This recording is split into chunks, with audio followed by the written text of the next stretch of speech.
Hi guys, आज की video होगी सपोर्ट और रेजिस्टेंस पे। इस वीडियो के अंदर दो पार्ट होंगे। पहला पार्ट होगा practical explanation of support and resistance. Theory बहुत लोग पढ़ाते हैं, प्रैक्टिकली आपको चार्ट पे एक्सप्लेन करूंगा कैसे बनाते हैं, क्या यूज होता है और क्या सही तरीका है एक बनाने का। पार्ट टू होगा वीडियो का, जिसमें मैं दिखाऊंगा आपको कि सपोर्ट और रेजिस्टेंस से बाय और सेल कैसे निकालते हैं। क्योंकि देखो, सिर्फ सपोर्ट और रेजिस्टेंस मार्क करने से कुछ नहीं होता। वो तो हो गया एनालिसिस पार्ट। ट्रेड करना जरूरी है। एनालिसिस करने वाले तो 100 बैठे हैं मार्केट में, जिनको पता है यहाँ से मार्केट गिरेगी, बट उनको ये नहीं पता कि वहां पे ट्रेड कैसे लेना है। ठीक है, तो मैं आपको दोनों चीजें इस वीडियो के अंदर बताऊंगा। आराम से बैठो, वीडियो देखो और वीडियो शुरू करते हैं। अब सब्सक्राइब दबा दो एक बार और फिर चलते हैं सीधा पहले पार्ट पे, जो कि होगा प्रैक्टिकल एक्सप्लेनेशन सपोर्ट और resistance। आपकी स्क्रीन पे आ रहा है वीकली चार्ट भारतीय एयरटेल का। ठीक है, वीकली चार्ट है। जितना बड़ा टाइम फ्रेम होगा उतनी ज्यादा वैल्यू होगी उस सपोर्ट और रेजिस्टेंस की, क्योंकि the higher the time frame higher the significance. 15 minute का सपोर्ट वीकली सपोर्ट को टक्कर नहीं दे सकता। जो वीकली का सपोर्ट या रेजिस्टेंस है वो हमेशा स्ट्रांग होगी। ठीक है, अब मैं आपको बताता हूँ कि सब पहले शुरू करेंगे सपोर्ट से, कि सपोर्ट क्या होता है। तो बहुत आराम से देखो, अगर मैं आपको कहूँ कि इस एरिया में मैं आपको कहूँ कि कहाँ पे बाइंग आ रही है, तो आप कहोगे कि एक बाइंग आ रही है इस जगह पर, इस जगह पर एक बाइंग आ रही है इस जगह पर, है ना। इधर भी बाइंग है, इधर भी बाइंग आई। रफली 387 के आसपास वाला एरिया। तो क्या मैं इसको सपोर्ट मान सकता हूँ? इसको थोड़ा बड़ा भी कर सकते हो आप। आपने देखो कई लोग क्या करते हैं, कई लोग, सबसे पहले तो एक सही तरीका सीखो। कई लोग क्या करते हैं, ये एक लाइन बना देंगे और लाइन टूटते ही घबराने लग जाएंगे। कोई लाइन पे अगर एक बंदा बाय कर रहा है, एक इंस्टीट्यूशन खरीदने आई है एक सपोर्ट पे, तो इंस्टीट्यूशन एक प्राइस पे नहीं खरीदी। इंस्टीट्यूशन मल्टीपल प्राइसेस पे खरीदती है अराउंड एन एवरेज। ठीक है, तो याद रखो कि एक बाइंग एरिया होता है और एक सेलिंग एरिया होता है, ना कि सिर्फ एक लाइन होती है। अब क्या इसको हम सपोर्ट मान सकते हैं? सपोर्ट क्या हुआ? सपोर्ट का मतलब क्या है? कि कोई मदद कर रहा है। तो यहाँ पे कौन मदद कर रहा है? यहाँ पे बायर मदद कर रहे हैं। ठीक है, यहाँ प्राइस आता है, बायर ले जाता है ऊपर, यहाँ प्राइस आता है, बायर ले जाता है ऊपर। अब इसका ऑपोजिट देखो, रेजिस्टेंस। रेजिस्टेंस का क्या मतलब होता है? देखो, ऊपर जाके यहाँ पे सेलिंग आ रही है। अगर मार्केट यहाँ से प्राइस ऊपर तक जा रहा है और फिर यहाँ पे सेलिंग आ गई, यहाँ से प्राइस ऊपर तक गई, यहाँ पे फिर से सेलिंग आ गई। ठीक है, तो ये एरिया क्या होगा? ये एरिया होगा रेजिस्टेंस। आपने इसको रेजिस्टेंस मान सकते हैं अब हम। ठीक है, ये वीकली चार्ट है तो थोड़ा सा देखो, बड़ी कैंडल्स ही होंगी सब कुछ। अब क्या ये रेजिस्टेंस इसको कंसिडर करेंगे? नहीं करेंगे, क्योंकि देखो प्राइस यहाँ पे जा रहा है और सेल हो रहा है, तो यहाँ पे बेचने वाले बैठे हैं और यहाँ पे खरीदने वाले बैठे हैं। अब एक चीज समझो, जो भी पुराना सपोर्ट या रेजिस्टेंस होता है, जैसे ही ये चीज टूटेगी, जैसे ही रेजिस्टेंस टूटेगी, रेजिस्टेंस टूटने के बाद रेजिस्टेंस बन जाता है एक सपोर्ट। और इसका एग्जांपल तो मैं आपको, ये देखो, अगर मैं पीछे ले जाऊं आपको, यहाँ पर पिछली बार सेलिंग आ रही थी, सेलिंग आ रही थी, प्राइस गया, एक बार रिजेक्ट हुआ फिर से, मगर जब एक बार टूट गया तो इसने इसको सपोर्ट बना दिया। पहले क्या था यहाँ पर? ये यहाँ पर एक रेजिस्टेंस था, यहाँ पर आने पे सेलिंग हो रही थी। मैं और पीछे जाते रहूंगा, ऐसे बहुत सारे एग्जांपल आते रहेंगे। और यहाँ पर क्या बन गया? एक सपोर्ट। अब यही वाली चीज अगर मैं इसको एक्सटेंड कर दूं, तो देखो आप इसको ऊपर भी ले इतना बड़ा तो नहीं हो, इतनी तो बहुत बड़ा हो गया। आप इसको, मैग्नेट बंद करना पड़ेगा।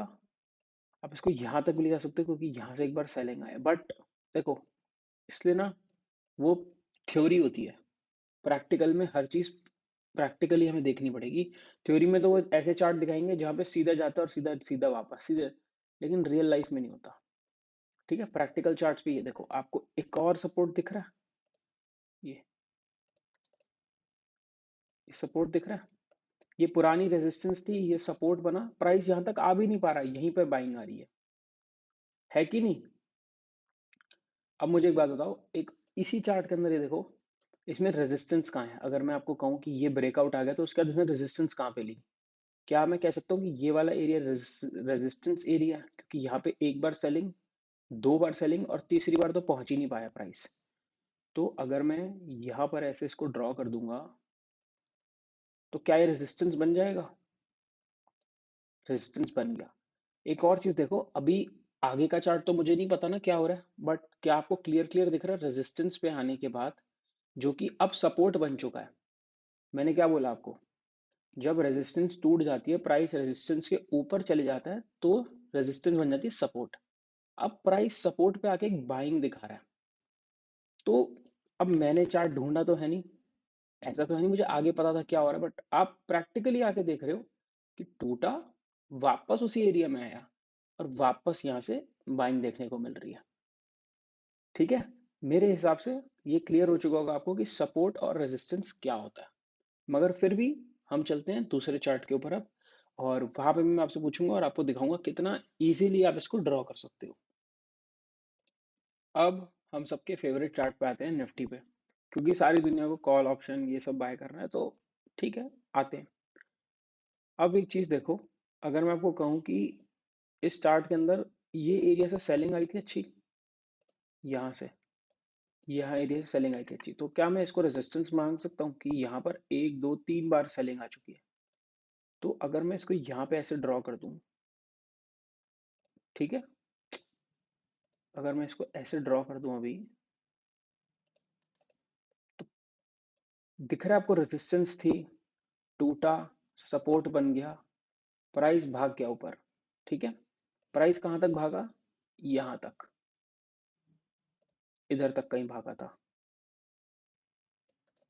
देखो मैं कुछ नहीं कर रहा, मैं आपको सिर्फ बना के दिखा रहा हूँ। आपको अपने आप आगे दिख रहा होगा कि आगे वही चीज सपोर्ट बन रही है, वही चीज रेजिस्टेंस बन रही है। प्राइस भागा तोड़कर यहां तक, ये रेजिस्टेंस बन गई। और फिर आप देखते हो कि फिर लगभग ऑलमोस्ट अबाउट कहाँ से, इधर से हम आ जाते हैं यहाँ पर, प्राइस यहाँ पर आता है, वापस पुराने सपोर्ट एरिया पे आता है अपने, और पुराने सपोर्ट एरिया से पूरा सपोर्ट लेकर फिर से अपनी रेजिस्टेंस के ऊपर, जो कि बड़े लेवल था। अब बड़ी रेजिस्टेंस से जाकर फिर से हमें सेलिंग देखने को मिलती है। और ये तो बड़े टाइम फ्रेम पे हम थोड़ा सा पास जाते हैं, चलो मैं आपको डेली पे भी ले चलता हूँ। डेली पे ज्यादा नॉइज होगी, जितना छोटा टाइम फ्रेम करोगे उतनी ज्यादा नॉइज होगी। ठीक है, ये डेली पे आते हैं। क्या डेली पे आपको दिख रहा है कि बार बार एक ही जगह से सेलिंग आ रही है, इधर आई सेलिंग, इधर आई सेलिंग, इधर आई सेलिंग, फिर इधर बाइंग, इधर बाइंग, इधर बाइंग, मतलब एक दो तीन चार पाँच छः सात आठ बार बचा लिया। जितनी बार प्राइस वहां से बचेगा या प्राइस वहां पे हिट होगा, वो उतना स्ट्रांग होता रहेगा। जैसे अगर एक इस लेवल को कम से कम एक दो तीन चार पाँच छः, लगभग छः या सात बार बचा है, तो यहाँ पर मतलब लोगों की बाय पोजीशन है।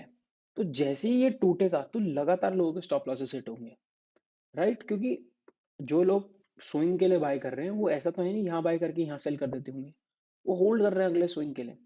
तो जैसे ही ये लेवल टूटेगा वैसे ही उनकी पोजीशंस टूटेंगी। तो जितना मेजर लेवल होता है ना, उतना ही बड़ा ब्रेक और उतना ही बड़ा मूव भी आएगा।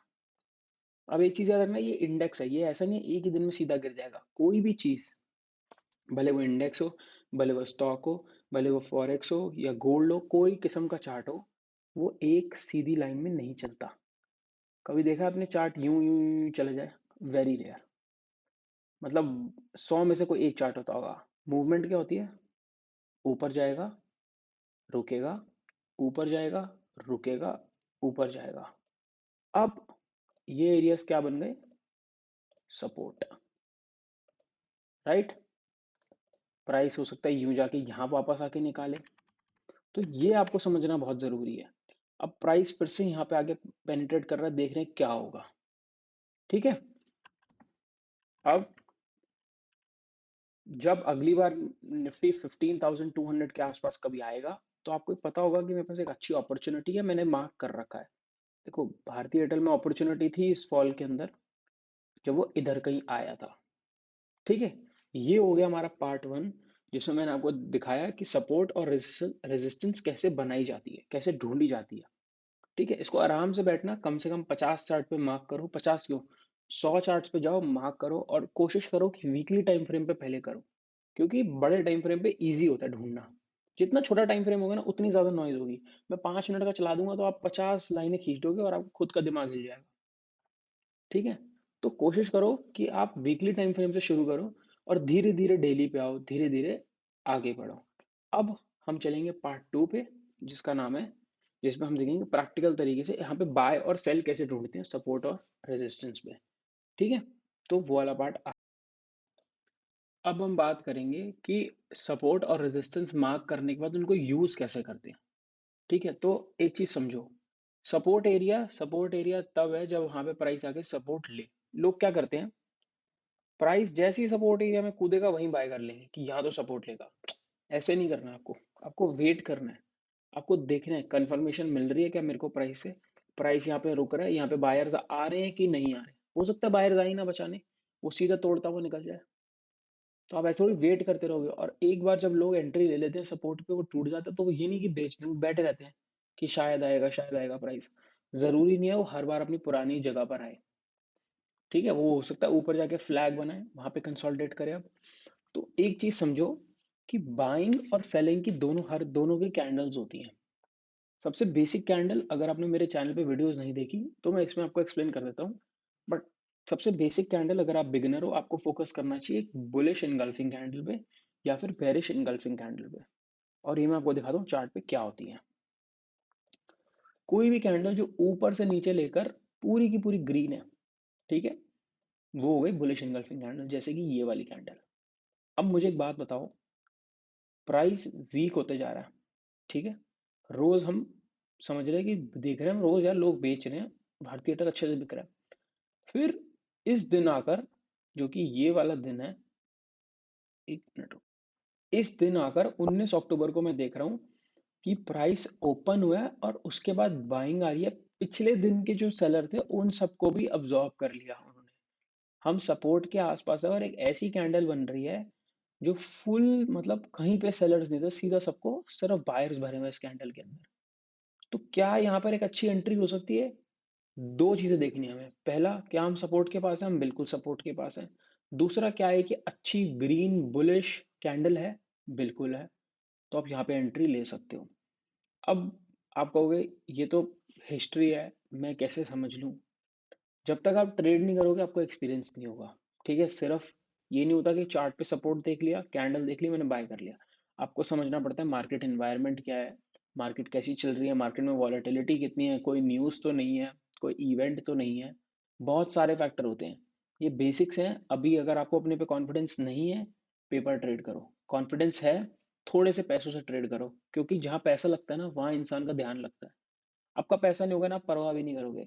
पैसा होगा, आप 4 बार देखोगे, अपनी गलती लिखोगे, उसको ढूंढोगे, समझोगे कि मैंने क्या गलती करी, क्या मैं होल्ड कर पाता हूँ, मैं नहीं होल्ड कर पाता।